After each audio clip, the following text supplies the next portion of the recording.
RBS Notícias. Oferecimento Banrisul, um banco único, porque te entende.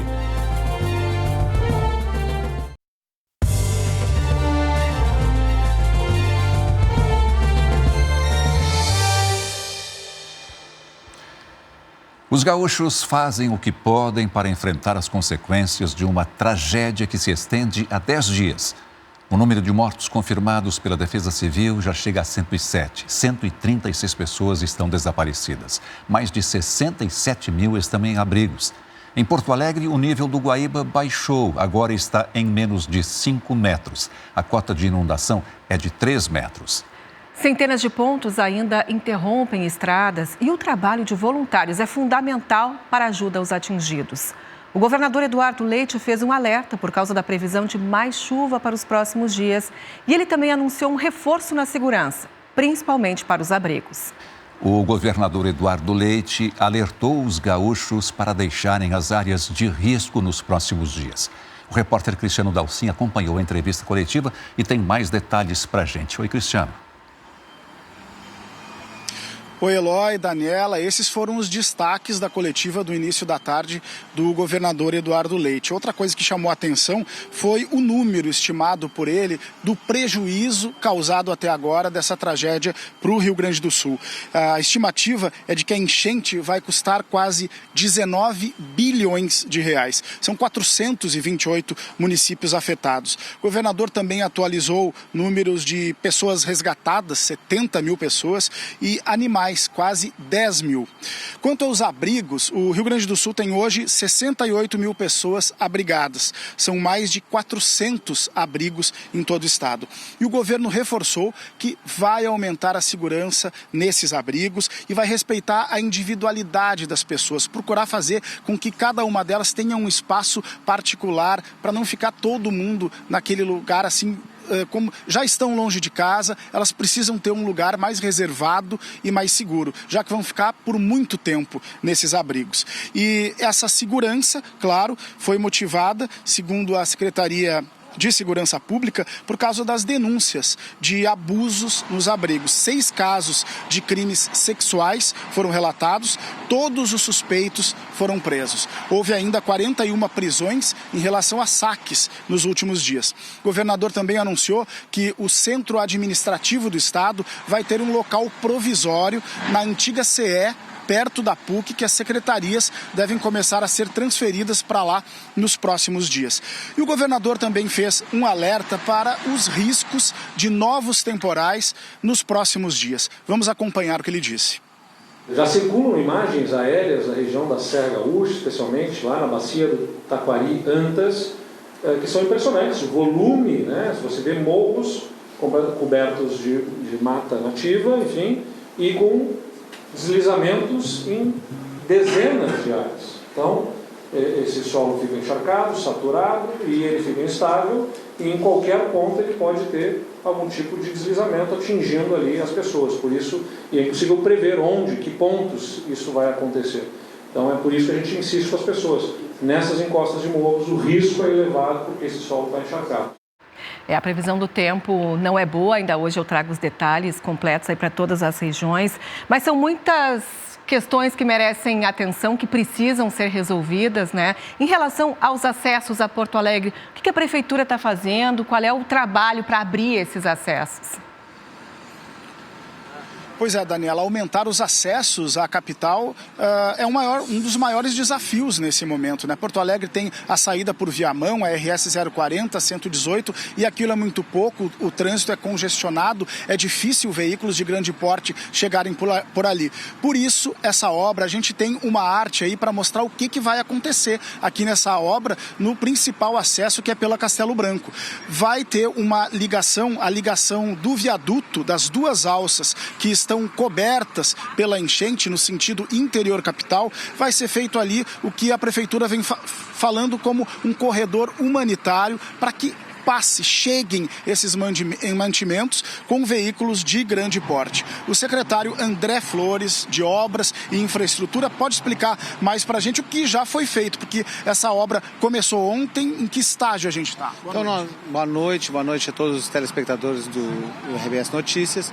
Então aqui nós estamos colocando uma via de rachão para ligar aqui a alça do viaduto da Conceição com a alça lá da Castelo Branco, né? Nós temos mais ou menos uma lâmina de 2 metros de água no ponto mais profundo, então para poder aqui nivelar e poder chegarem aqui os suprimentos da cidade, sejam as doações em veículos de grande porte, seja mesmo o abastecimento dos hospitais, dos supermercados, para que a população possa ficar abastecida nesse momento difícil. Como é que está sendo feito esse corredor? Que sedimentos estão sendo colocados aqui? Então nós estamos colocando aqui um rachão, né, mais graduado, depois por cima uma brita e depois vai ser colocado aqui uma fresagem para permitir, seriam como 200 metros de chão batido num trecho final, digamos assim, mas que permite sim veículos de grande porte passarem, claro, limitados aos 4,20 metros do túnel da Conceição, para poderem chegar aqui e abastecer a cidade. Porque existem caminhões, existem donativos, caminhões grande porte que querem chegar aqui e acabam desistindo. Tem os caminhões de grande porte dos donativos, tem os próprios fornecedores, né, da nossa rede de supermercados, dos nossos hospitais, da nossa rede hoteleira, que precisa receber também os seus suprimentos. Tem os suprimentos das pessoas de gás, de combustíveis, que precisa chegar em Porto Alegre e está muito estrangulado, né, lá na 118. Então nós estamos criando essa via alternativa para os suprimentos da cidade, principalmente também a Zona Sul, porque ela fica da 118 na outra extremidade da cidade, então ficou muito difícil a logística para a Zona Sul de Porto Alegre. Então nós também estamos fazendo esse esforço aqui dioturno de todos os órgãos, é um esforço de guerra mesmo, inclusive está o Exército envolvido, todos os órgãos da Prefeitura, aqui foi um projeto liderado pela Secretaria de Obras e Serviços Urbanos, que a gente possa, nesse momento, estar assim, atendendo a população. Agora, secretário, como vai ficar esse corredor vai ficar mais elevado, os caminhões não conseguiriam passar porque tem a passarela, que é a conhecida passarela da rodoviária. Ela vai precisar ser retirada. Nós vamos retirar a passarela da rodoviária e também já estamos fazendo um projeto para substituí-la depois para o mais moderno e mais alto, que também era uma dificuldade que a gente tinha aqui à altura da passarela, principalmente no lado da rodoviária. Então nós já estamos planejando, mas nesse momento o mais importante e o fundamental é abastecer a cidade, não podemos deixar a cidade desabastecida. Então há um esforço do DEMAI para reabastecer a água e nós para restabelecer a logística da cidade. Tem uma previsão de chuva para os próximos dias. Esse trabalho aqui pode continuar mesmo assim? Ele continuará, mas nós acreditamos que vamos, essa parte da colocação do rachão, terminar ainda hoje. E nós estamos fazendo um esforço para terminar antes da chuva, para estar tudo pronto para poder passar aqui o trânsito. É importante também dizer que aqui vai ser uma via só. É só uma pista, então vai ficar bloqueado quando tiver o tráfego num sentido e depois bloqueia do outro lado para vir daqui para lá. E é exclusiva para os suprimentos e questões ali de serviços públicos, né, como ambulâncias e autoridades de polícia e coisas assim. Perfeito. Muito obrigado, secretário. Eloy, Daniela. Cristiano, por enquanto, obrigado. Agora nós vamos falar com o Jonas Campos, de volta a Porto Alegre depois de uma semana lá no Vale do Taquari e que está no Parque Pontal do Guaíba e tem informações sobre resgates e segurança nas áreas alagadas. Oi, Jonas, boa noite. Boa noite, Eloy, a quem nos acompanha. Está se aproximando o momento em que as buscas vão ser encerradas, porque está bem escuro, o que dificulta. Já começa a esfriar bastante aqui no Pontal e agora há pouco o Rodrigo Prado registrou mais uma imagem de um resgate. Por dia são feitos aqui abrigamento de pelo menos 500 pessoas que elas chegam, recebem o primeiro acolhimento, roupas, remédios e aí são encaminhadas ou para abrigos da Prefeitura de Porto Alegre ou para a casas de parentes. Nós também estamos acompanhando com as nossas equipes a questão da segurança nos bairros que ainda estão alagados, principalmente porque há registros de roubos e ataques de criminosos. Ao meu lado está o subcomandante da Brigada Militar, Coronel Douglas Soares. Coronel, boa noite. De que forma que a Brigada Militar está agindo para reforçar o policiamento nessas áreas em todo o estado do Rio Grande do Sul? Principalmente aqui na região de Porto Alegre, região metropolitana e Vale do Rio dos Sinos, nós estamos reforçando com tropas de choque, principalmente utilizando barcos da instituição, do Comando Ambiental e de outras instituições que vieram em apoio, como a Polícia Militar de Santa Catarina, Paraná, Rio de Janeiro e Minas Gerais. Todo esse efetivo está imbuído e fazendo um patrulhamento nessas áreas alagadas para a gente evitar qualquer coisa e também ajudar essas pessoas que estão levando os voluntários para auxiliar.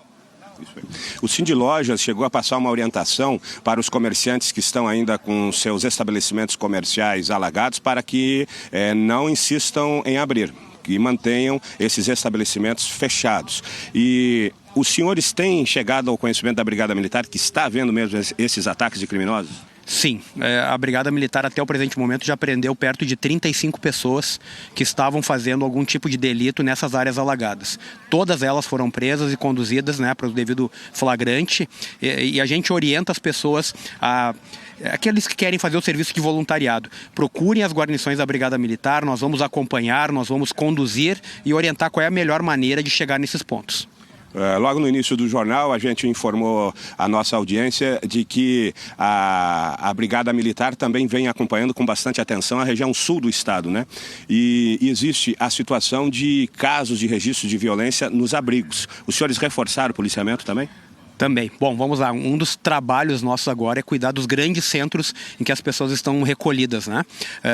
E para isso, de novo, as tropas de choque, o policiamento dos batalhões de área estão fazendo um trabalho intenso para que a gente possa manter esses locais sob ordem. Nesses abrigos nós já prendemos aí umas 6 pessoas que estavam lá criando algum tipo de desordem. Nós retiramos de lá e assim vamos continuar, né? Inclusive, vieram relatos lá ali da Ubra, que é um dos principais abrigos da região metropolitana, de que teve que haver até uma separação de pessoas, uma pequena minoria, integrantes de facções criminosas rivais.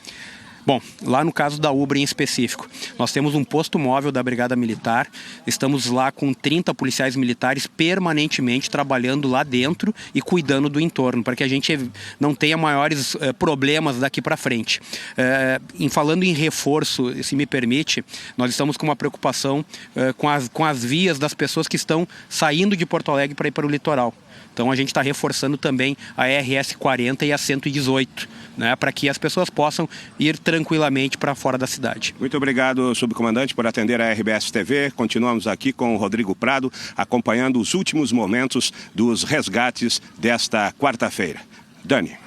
Pois é, né, Jonas? Tanta gente precisando, tanta gente querendo ajudar e, além de tudo que está acontecendo, ainda ter que lidar com a violência é difícil, né? Obrigada, Jonas. Obrigada também à Brigada Militar. A gente vai até a região onde, inclusive, o Jonas esteve por vários dias acompanhando a situação complicada que é o Vale do Taquari.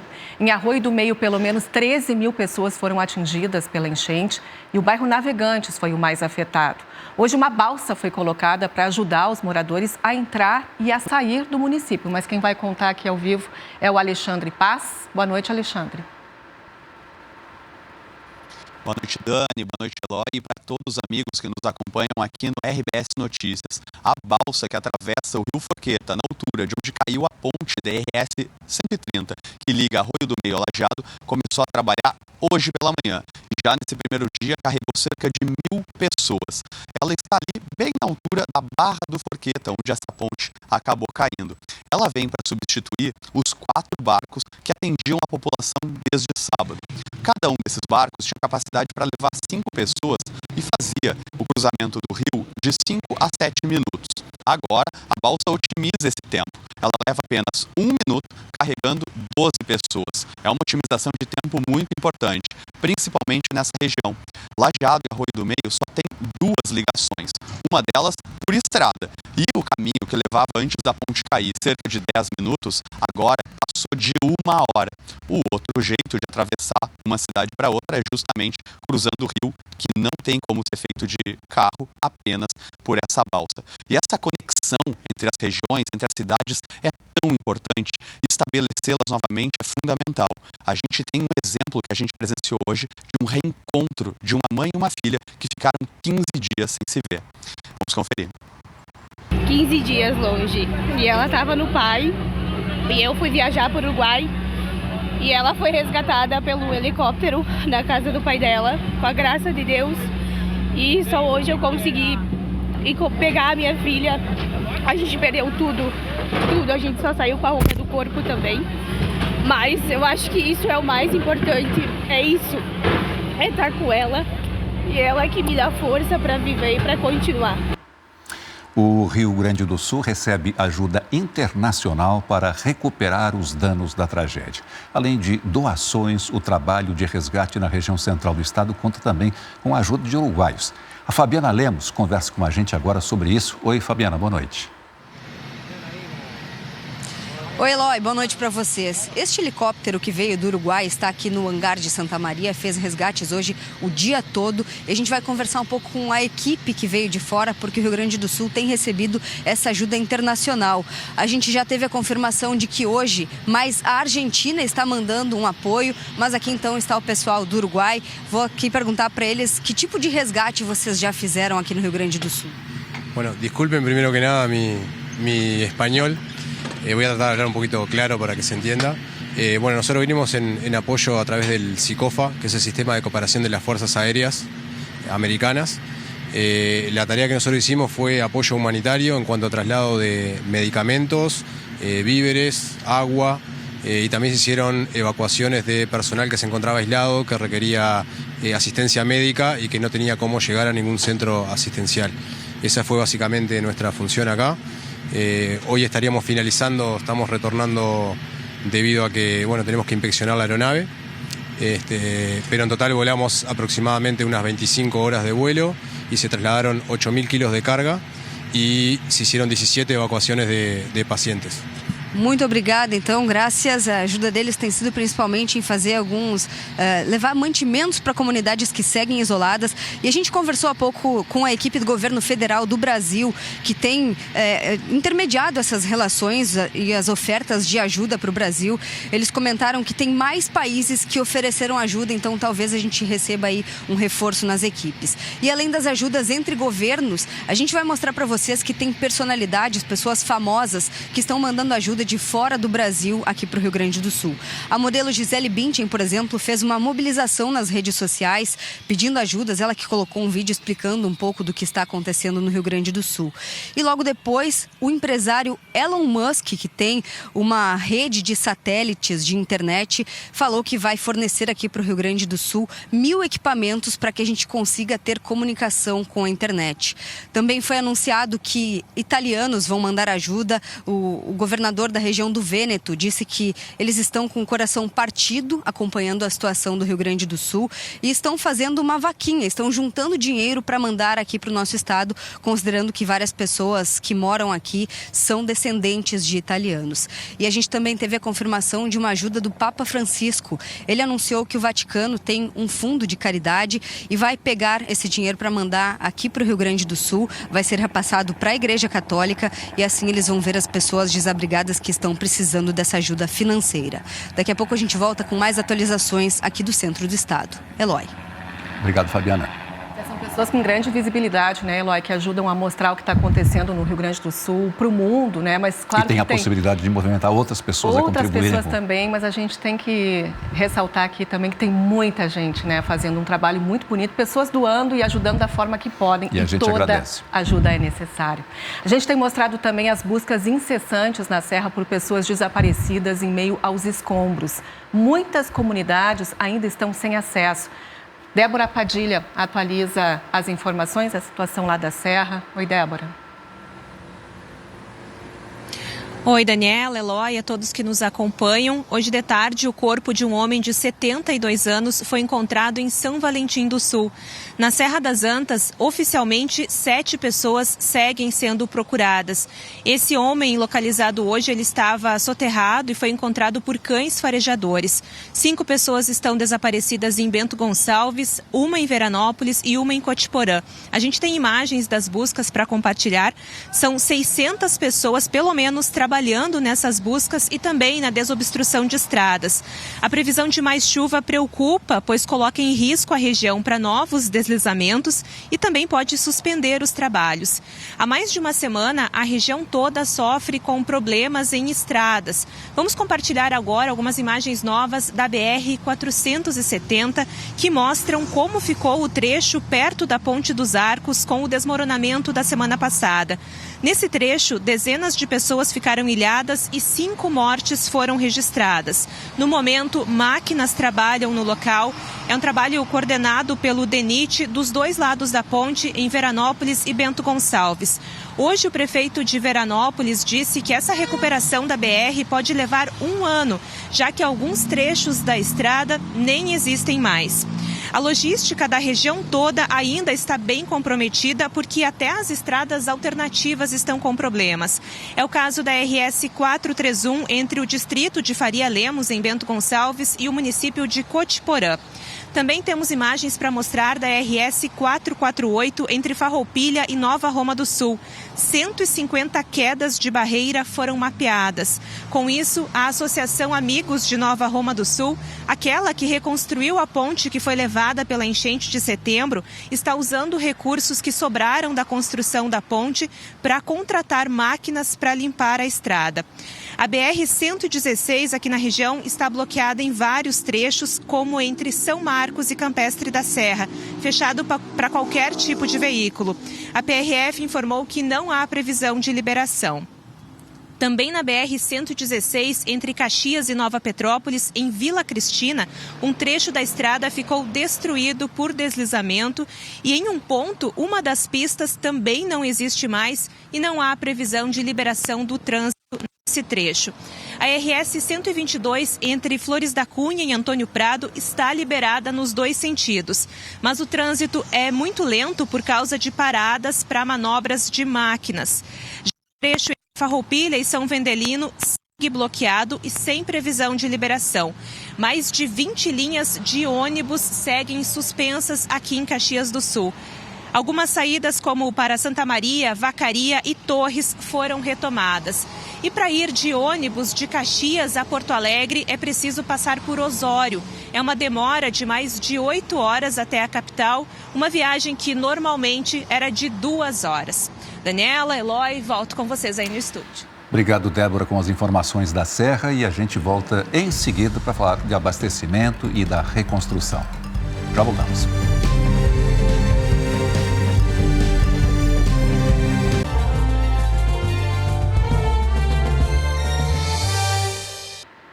$150 mil moradores de Porto Alegre devem continuar sem água encanada pelo menos até a próxima segunda-feira. A informação foi divulgada há pouco pela Prefeitura da capital e o Arildo Palermo traz os detalhes aqui para a gente. Oi, Arildo. Oi, Daniela, boa noite para você e a todos. Foi dito há pouco nessa entrevista coletiva que a estação de tratamento de água do Moinhos de Vento, que está sem operação, ela deve seguir dessa forma por mais tempo que o previsto. A previsão era de ser reestabelecido o fornecimento até sábado, mas hoje foi feita uma vistoria no local e foi constatado que o trabalho é mais complexo, demanda mais pessoas, mais tempo. Por lá tem 2 metros de água e por isso cerca de 150 mil porto-alegrenses abastecidos por essa estação devem permanecer sem água, na melhor das hipóteses, até a próxima segunda-feira, mas isso pode se estender ainda mais pela complexidade desse trabalho. A estação de tratamento de água da região das Ilhas foi completamente destruída e por isso vai ser preciso construir uma ETA de forma provisória antes que as pessoas comecem a voltar para suas casas depois que a água baixar. Também foi dito que está se tratando menos água em Porto Alegre. A água está chegando em condições piores, isso demanda mais recursos e aí ela chega com menos força ou até nem chega em algumas outras regiões aqui da capital. Foi garantido pela Prefeitura que a água que está chegando nas torneiras, ainda que esteja mais turva, mais escura e com certo gosto, é uma água 100% potável e a população pode sim consumir. Sobre os alagamentos, tem circulado nas redes sociais imagens do nível da água mais baixo no leito do Guaíba do que nas áreas alagadas de Porto Alegre. Eu questionei se não era o caso de abrir as comportas. A resposta é que não é possível nem chegar até as comportas nesse momento e nem avaliar os danos causados a essas estruturas e que também não seria prudente abri-las agora em função da previsão de chuva para outras regiões do estado, o que pode fazer com que tudo aconteça novamente e o nível do Lago Guaíba avance nas próximas semanas. Sobre os resgates, foi dito que os resgates estão em um outro momento aqui na capital agora. Muitos dos barcos que estão partindo para resgatar pessoas têm voltado vazios. As pessoas que estão mobilizadas, os voluntários e as forças de segurança precisam permanecer mobilizadas, porque muitas pessoas ainda precisam ser convencidas a sair dessas áreas alagadas e, em função do frio e o prolongamento dessa situação, elas vão precisar sim de resgate nas próximas horas, nos próximos dias. Mas não há mais necessidade de que pessoas se desloquem de outras regiões do Rio Grande do Sul para ajudar nos resgates em Porto Alegre com embarcações, por exemplo, porque as pessoas, as que estão em casa precisam ser convencidas, então não tem mais essa necessidade. Ajuda de voluntários de outras regiões com embarcações. Sobre os abrigos, são 140 abrigos aqui em Porto Alegre operando. Neste momento, 13 mil pessoas estão abrigadas, há cerca de 2 mil vagas disponíveis. Foi dito que foi contratado um sistema privado de segurança que vai atuar das 7 da noite às 7 da manhã em todos os abrigos para garantir a segurança nesses locais. Há muitos relatos de insegurança, então essa situação também vai começar a operar a partir de agora, a segurança privada das 7 da noite às 7 da manhã. Também foi firmada uma parceria com o Ministério Público para abrir um abrigo 100% destinado a mulheres e crianças, o que deve acontecer até o próximo sábado aqui em Porto Alegre. Sobre doações, a Prefeitura reforçou a necessidade de doações de itens de higiene e limpeza, como sacos de lixo, lonas, porque as pessoas vão voltar a encontrar o cenário de muito barro e sujeira e precisam limpar esses espaços, além, é claro, de toda a doação em dinheiro para o Pix da Prefeitura, que já arrecadou cerca de 2 milhões de reais desde o início da enchente aqui na capital. Foi uma atualização geral da situação aqui em Porto Alegre. Daniela, volto com você. Obrigada, Arildo, pelas informações. Agora a gente vai a outro ponto de Porto Alegre. Nós vamos falar com a repórter Maria Eduarda Eli, que está circulando pelo centro de Porto Alegre. Maria Eduarda, a gente viu que a água baixou um pouquinho, mas parece que o centro da cidade continua navegável. Boa noite. Sim, Eloy, boa noite para você, para a Daniela e para quem nos acompanha. Nós estamos nesse momento no centro histórico e apesar da água ter baixado no nível do Cais Mauá, a situação é diferente por aqui. Tem uma pequena baixa em alguns pontos, mas ela ainda segue tomando boa parte das ruas e dos pontos históricos aqui de Porto Alegre. Vou pedir para o pessoal colocar a iluminação para vocês verem onde a gente está nesse momento. Ali ao fundo está a prefeitura aqui da capital. Então a gente consegue ver que o prédio, ele está ali no local, mas está todo ilhado. A água toma conta de todas as laterais. E ali, do lado direito, nós temos o mercado público de Porto Alegre. Esse ponto histórico de grande circulação, ele está nesse momento também todo ilhado. E a gente consegue ver em alguns pontos que essa água, ela está baixando. Tem algumas marcas que ficaram nas paredes ali do mercado público que já estão um pouco menores. Mas é uma questão de cerca de 30 centímetros já dessa baixa. E a água, então, deixa nessas marcas. Aqui no centro de Porto Alegre, um dos espaços mais movimentados do nosso estado do Rio Grande do Sul, que costuma ter muita gente circulando durante o dia, comércio, uma vida movimentada, né? A vida administrativa está toda por aqui. A gente só consegue ouvir um silêncio. A nossa voz, ela chega a fazer eco nesse espaço. Tem alguns barcos que circulam por aqui, os helicópteros que estão trabalhando nos resgates em alguns pontos, mas fora isso, é um silêncio que chama muita atenção e que a gente não está acostumado a ver no centro de Porto Alegre. O pessoal tem feito um monitoramento em algumas das regiões por aqui, porque algumas famílias, elas seguem nos apartamentos, estão recebendo a alimentação, mas eles seguem fazendo esse monitoramento praticamente todos os dias. É um barco que vem passando por aqui. A nossa equipe circulou hoje mais cedo também por essa região e eu queria compartilhar alguns desses principais pontos históricos de Porto Alegre com vocês na imagem. A Casa de Cultura Mário Quintana, completamente tomada pela água. A gente conseguiu entrar com o barco pelo meio da Casa de Cultura, porque ali tudo se transformou em água. É como se fosse um grande rio que toma conta no centro histórico. Além disso, nós passamos também pelo prédio do tabelionato, do centro administrativo de Porto Alegre, está todo tomado pela água, a central do eleitor também, né, que é um espaço onde o pessoal costuma passar, onde costuma ter grande circulação, e a situação em diversos pontos é praticamente a mesma, porque a água, ela toma conta e deixa esses prédios ilhados. A nossa equipe hoje também circulou um pouco mais próximo na Avenida Mauá. Eu também quero chamar essa outra imagem para que vocês possam ver, porque o que a gente já consegue perceber? O nível do Guaíba, segundo a última medição, ele está em 4,89 metros no cais Mauá. Essa é a primeira vez desde sábado que baixa dos 5 metros. E nesse ponto, ali no cais Mauá, a gente consegue ver a diferença que tá da água que está para lá do muro, ou seja, está lá no Guaíba, e a água que está na Avenida Mauá. Há uma diferença de cerca de 40 centímetros que a gente consegue ver a olho nu, e ela está mais baixa do lado do Guaíba. Ou seja, o nível lá no Guaíba está em 4,89 metros, mas na Avenida Mauá ele está mais alto e essa água ela está passando aos poucos em alguns pontos. A gente conseguiu chegar até esse sistema de comportas para mostrar essa situação para vocês, mas o nível do Guaíba ele está mais baixo do que na Avenida Mauá. E só antes de encerrar, quero compartilhar de novo então essa imagem que a gente está vendo nesse momento aqui do Mercado Público de Porto Alegre, esse espaço de grande circulação que está completamente ilhado. A água tomou conta de todos os lados do mercado público e, claro, também entrou, nesses espaços, então, que circulam tantas pessoas normalmente, e agora a gente só escuta o silêncio. Volto com vocês. Passam os dias e cada imagem que a gente vê nos surpreende ainda mais, E o centro, dessa forma, completamente na escuridão, no silêncio, alagado, as pessoas estão circulando aí de barco, realmente é impactante demais. Obrigada aí pelo teu relato, a Maria Eduarda Eli. A nossa equipe percorreu Porto Alegre para ver como é que anda o abastecimento de alguns produtos básicos para a população gaúcha. Fernando Becker, conta pra gente ao longo do dia por onde vocês andaram, o que vocês encontraram? Boa noite, Dani, e a todos. Olha, a gente percorreu principalmente ruas da Zona Sul de Porto Alegre, porque, felizmente, é uma região que está numa normalidade. A gente não vê aqui aquele desespero das pessoas, não tem muitos pontos de alagamento na Zona Sul. E a gente conseguiu percorrer boa parte aqui da Zona Sul. E o que a gente viu realmente é uma região que está, em alguns setores, está voltando à normalidade. Nos postos de gasolina, por exemplo, eu estou aqui em algum posto, agora tem um carro ali sendo abastecido. Este serviço está retornando ao que era antes da enchente.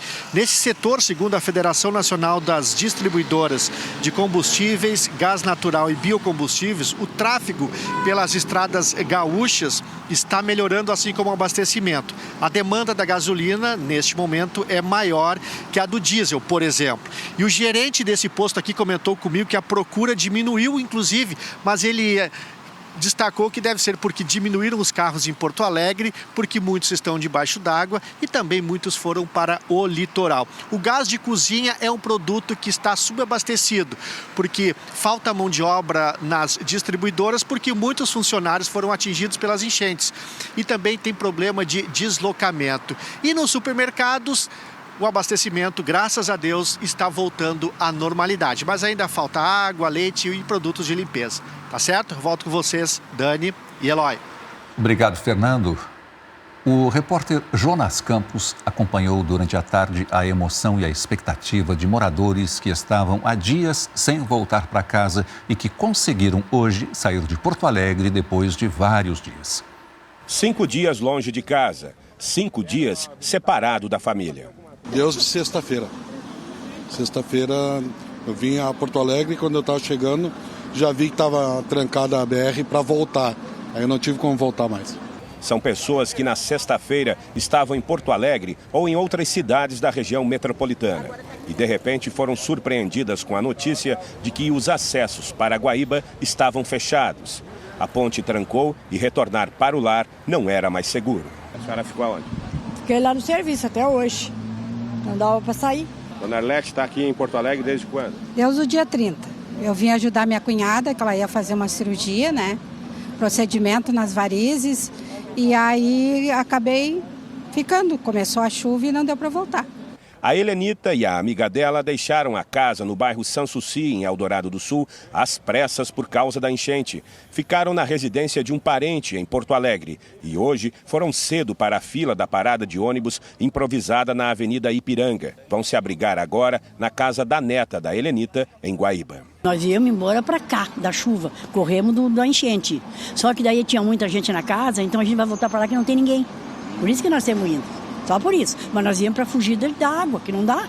Entre as pessoas que conseguiram voltar para casa hoje à tarde em Guaíba, está o seu Jair, que trabalha em Porto Alegre num hotel. Na sexta-feira, o que aconteceu, seu Jair? Na sexta-feira, eu cheguei para trabalhar, né, toda aquela chuvarada. Aí eu entro às 7, aí pelas 8 e pouco eu escutei a notícia que já tinha trancado a ponte. Aí não teve mais como voltar, né? Obrigado a sair do hotel onde trabalha, que também foi atingido pela enchente, ele buscou abrigo na casa de um parente em Alvorada.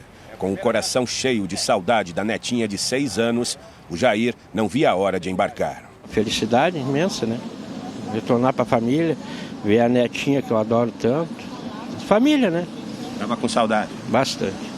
Infelizmente hoje, nem todos conseguiram um embarque às 5 horas da tarde.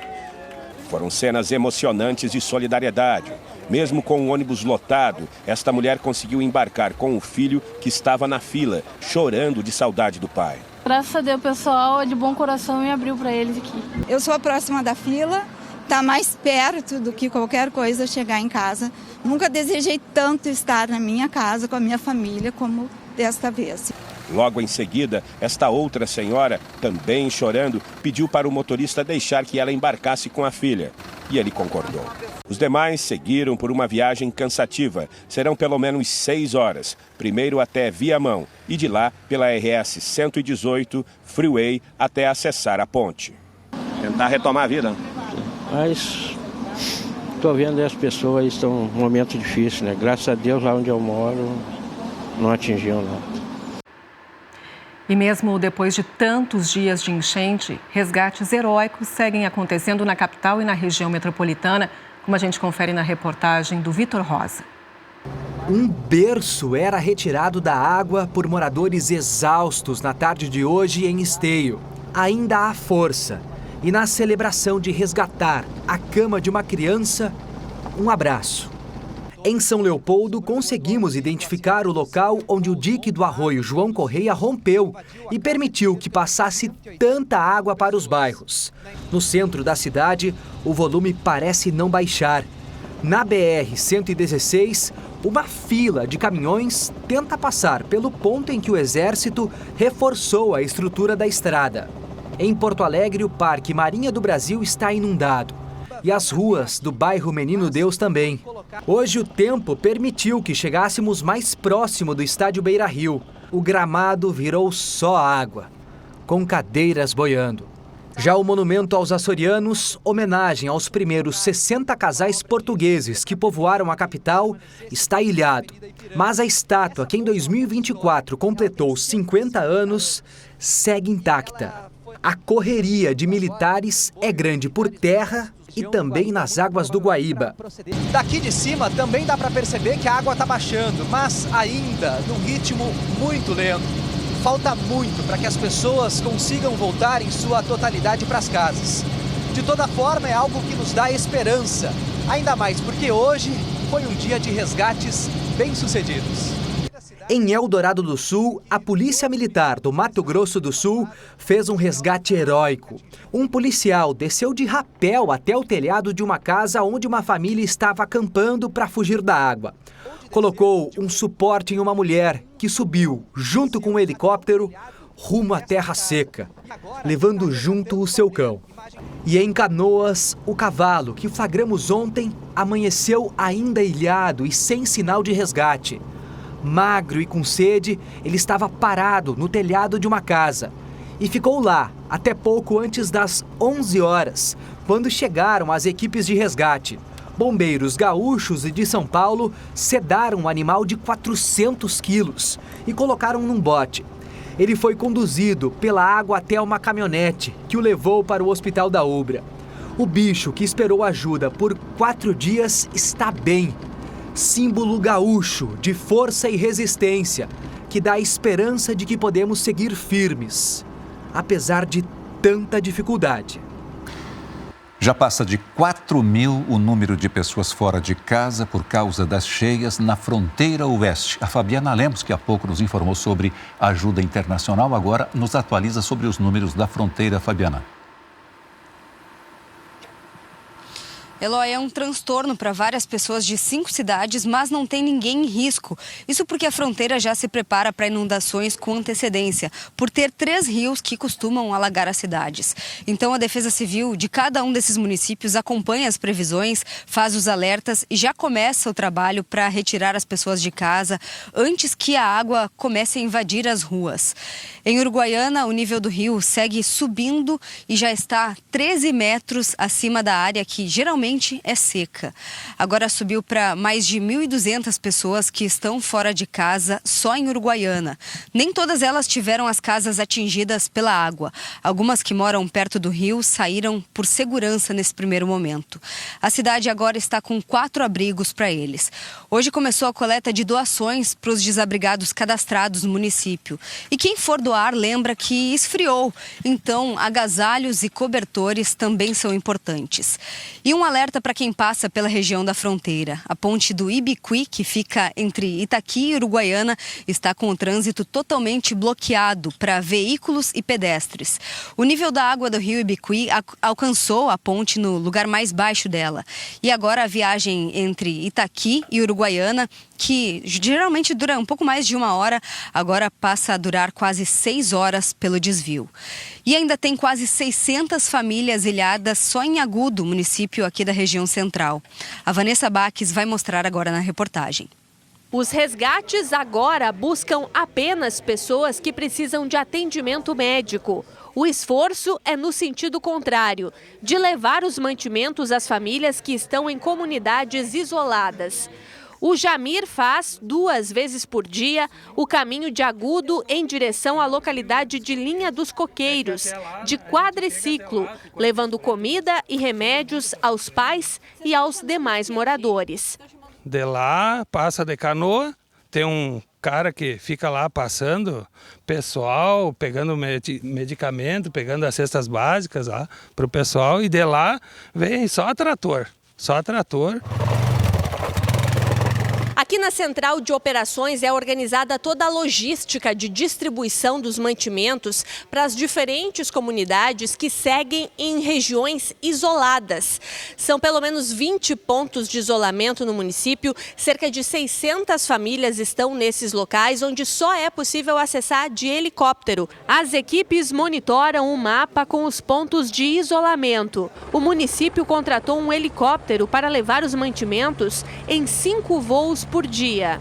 Ontem a gente descobriu mais 3 pontos de isolamento na linha das Pedras.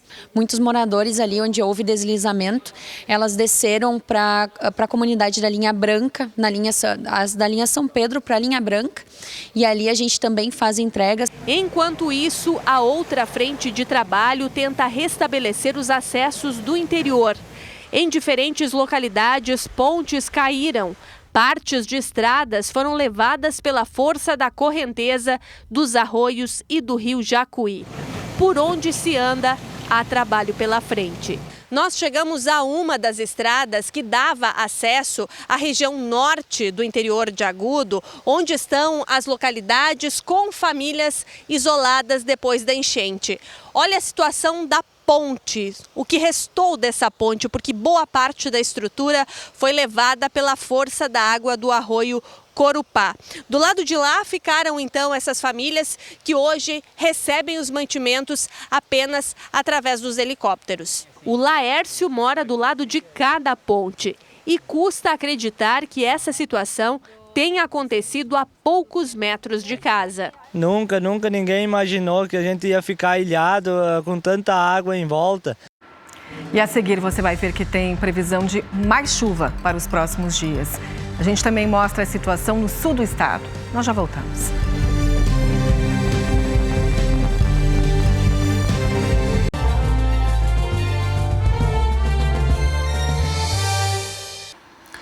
O governo federal anunciou que vai antecipar o pagamento do Bolsa Família e da restituição do imposto de renda no Rio Grande do Sul. Um pacote de medidas na área econômica foi apresentado hoje em Brasília. O repórter Matheus Schuch tem as informações. Este é o primeiro conjunto mais robusto de medidas na área econômica anunciado pelo governo para os atingidos pela chuva no Rio Grande do Sul. Para a semana que vem, está prevista a disponibilização de uma verba para o início da reconstrução do estado, com dinheiro, por exemplo, para recuperar estradas, pontes, escolas e outras estruturas que foram danificadas ou destruídas pelas enchentes. O governo vai confirmar em breve também a suspensão da cobrança da dívida do Rio Grande do Sul com a União, pelo menos até o final do ano. Nesta quinta-feira, aqui no Palácio do Planalto, o ministro da Fazenda, Fernando Haddad, apresentou as medidas econômicas ao lado do presidente Lula e dos presidentes da Câmara, Arthur Lira, e do Supremo Tribunal Federal, Luiz Roberto Barroso. O governo vai antecipar os pagamentos do Bolsa Família, do Auxílio Gás e da restituição do imposto de renda para moradores de todo o Rio Grande do Sul. O depósito da restituição está previsto para a metade de junho. A lista de ações também inclui a facilitação ao crédito para famílias, empresas, pequenos e médios agricultores. Somado a financiamentos com garantia da União, o pacote de medidas pode alcançar 50 bilhões de reais. Hoje, a Caixa Econômica Federal também anunciou a suspensão por 6 meses da cobrança de parcelas de financiamentos imobiliários nas cidades em calamidade e a suspensão da cobrança também por 6 meses de empréstimos consignados. Haverá medidas de prorrogação de cobrança também para agricultores e hospitais filantrópicos. Na cerimônia, o presidente Lula voltou a dizer que não faltará dinheiro para a reconstrução do Rio Grande do Sul e que o governo vai seguir trabalhando em conjunto com o Congresso e o Judiciário para impedir que a burocracia dificulte esta etapa de recuperação. E em meio a todo esse drama que nós estamos vivendo, ainda tem mais uma preocupação. Redes sociais e aplicativos de mensagens estão cheios de informações falsas, imprecisas ou exageradas. Nessas horas é preciso cuidar ainda mais do que se compartilha, porque pode colocar a sua segurança e a de outras pessoas em risco. Eu tenho certeza que você recebeu pelo menos um desses vídeos que viralizaram nas redes sociais e aplicativos de mensagem e o pessoal jurou que era tudo no Rio Grande do Sul. Só que, na verdade, era mentira. Esses bois foram arrastados numa enchente, só que foi no México, em 2021. E esse vídeo do suposto desabamento do túnel da Rota do Sol. O desabamento aconteceu, mas na Turquia, em 2023. E, infelizmente, as mentiras estão se propagando numa velocidade muito maior do que informações úteis e que podem fazer a diferença nesse contexto de internet. Mas o que leva alguém a inventar esse monte de coisa em meio a tanto trabalho que precisa ser feito e pedidos de ajuda? O comportamento de distribuir desinformação, ele está conectado a várias coisas diferentes, tá? O que a gente mais nota hoje academicamente é que ele está conectado principalmente à tentativa de fazer parte de alguma coisa. Eu quero fazer parte muito daquele grupo, né? Então, eles estão compartilhando esse tipo de coisa, então eu preciso compartilhar também, né? Então, eu quero fazer parte daquele grupo. Também a tentativa de tu espalhar alguma narrativa, né? Espalhar a narrativa do teu partido político, do teu grupo político, espalhar a narrativa de como é que eles acham que as coisas deveriam ser ou de como é que eles veem o mundo. Sem falar que criar e compartilhar informações falsas na internet é crime. O Ministério Público e a Polícia Civil estão investigando esses perfis que espalham informações falsas. E até golpes estão se proliferando na internet nesses últimos dias. Nós estabelecemos uma relação direta com os provedores para derrubar os perfis que estão trazendo notícias incorretas, mentirosas ou até mesmo criminosas. Nessa linha, nós também estamos propondo a responsabilização civil por danos morais coletivos daqueles que usam das redes sociais para criar esse tipo de desinformação e tomaremos as medidas criminais naquelas situações que forem crime. Pois então, em meio a tantas mentiras circulando, pelo menos tem gente que está usando a internet, as redes sociais, para fazer o bem. Foram milhares de pedidos de resgate que, graças aos compartilhamentos, tiveram um final feliz. Voluntários que se mobilizaram em várias frentes para ajudar. E tudo isso chamou a atenção de doações que estão chegando de várias partes do Brasil. Como esse avião que pousou na BR-116, levando água e mantimentos para Guaíba. Agora a gente vai para a região sul do estado, onde choveu muito nos últimos dias. Quem atualiza a situação para a gente é a Lenise Slapski. Oi, Lenise, boa noite. Oi, Eloy, boa noite. Olha, a situação aqui em Rio Grande, onde nós estamos, piorando. Para vocês terem uma ideia, o nível da lagoa começou o dia com menos de 1 metro e durante a tarde bateu 1,30 metros. Recuou cerca de 15 centímetros. Essa rua onde nós estamos, Jefferson mostra ao vivo, ela fica entre os 2 principais hospitais aqui da cidade, a Santa Casa e o HU da FURG. Foi completamente invadida pela água e por isso eles fizeram essa passarela para que os funcionários possam circular entre as instituições. A Santa Casa está a postos para realocar pacientes caso seja necessário e suspendeu as cirurgias eletivas. O HU retirou todos os equipamentos do primeiro andar e suspendeu consultas ambulatoriais, exames e cirurgias eletivas e novos agendamentos também estão suspensos. Os moradores aqui de Rio Grande relatam que estão bastante assustados, que estão vendo a água invadir ruas que nunca na história a água tinha invadido. São quase 600 chamados já atendidos pela Defesa Civil, 1.500 pessoas estão fora de casa aqui em Rio Grande. Em Pelotas são cerca de 1.400 desalojados. 4 abrigos estão funcionando por lá. As áreas mais atingidas são a da região do Laranjal, da Colônia Z3, também do bairro Navegantes, todos que ficam próximos à Lagoa dos Patos ou se não ao canal São Gonçalo. A Prefeitura de Pelotas divulgou a última atualização em que a lagoa estava com 2,20 metros e o canal São Gonçalo com 2,48 metros.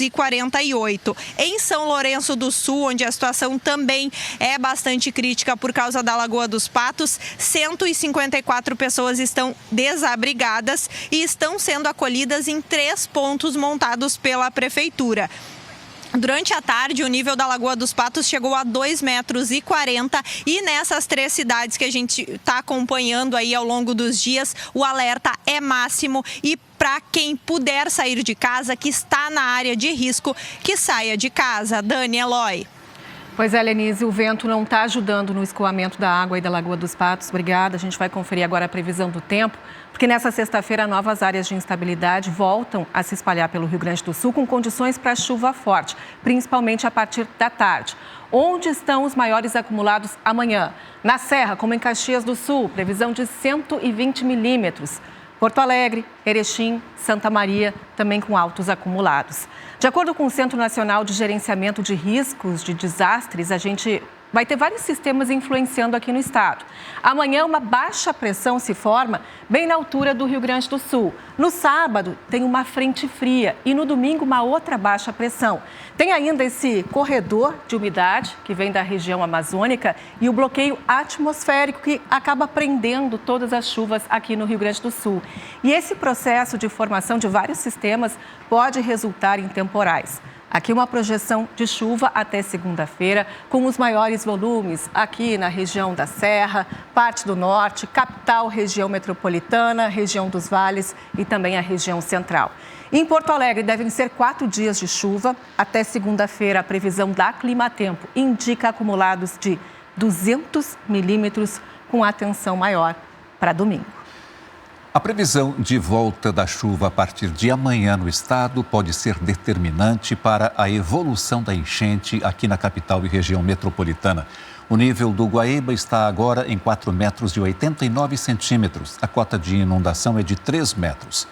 O Juliano Castro conversou com um especialista do Instituto de Pesquisas Hidráulicas da URGS. Os acumulados de chuva em regiões como Centro, Vales e Serra preocupam não só esses pontos do estado, como também a região metropolitana. É que muitos dos rios dessas localidades desaguam aqui em Porto Alegre e cidades vizinhas. Com isso, o nível de chuva dos próximos dias deve ser determinante para a evolução da enchente. O professor da Universidade Federal do Rio Grande do Sul e hidrólogo Fernando Fã nos explica um pouco mais sobre essa projeção. Geralmente, quando a gente pensa na cheia causada por um rio, a gente pensa assim, uma cheia que vai durar horas ou dias, né, 2, 3 dias e ela vai descer. Só que o Guaíba, ele tem um comportamento tanto de rio, com um canal muito rápido no meio, quanto de lago, que armazena muita água. E nesse momento, a gente está nesse comportamento de armazenar muita água. E a analogia que eu faço é como se fosse um funil ou um balde com um furo embaixo, que tem um grande volume que está esvaziando devagarinho, que é a nossa saída estrangulada do Guaíba. E nesse sentido, as nossas cheias anteriores, históricas, por exemplo, cheia de 1941, mostram que demorou cerca de 32 dias entre o pico até chegarmos na cota de 3 metros, o que seria a cota de inundação. E a gente espera, de fato, que essa cheia também tenha uma duração prolongada, né, dessa mesma ordem de grandeza, digamos assim. Bom, nós voltamos daqui a pouquinho, logo após o capítulo de Família é Tudo. Até já. Até daqui a pouco.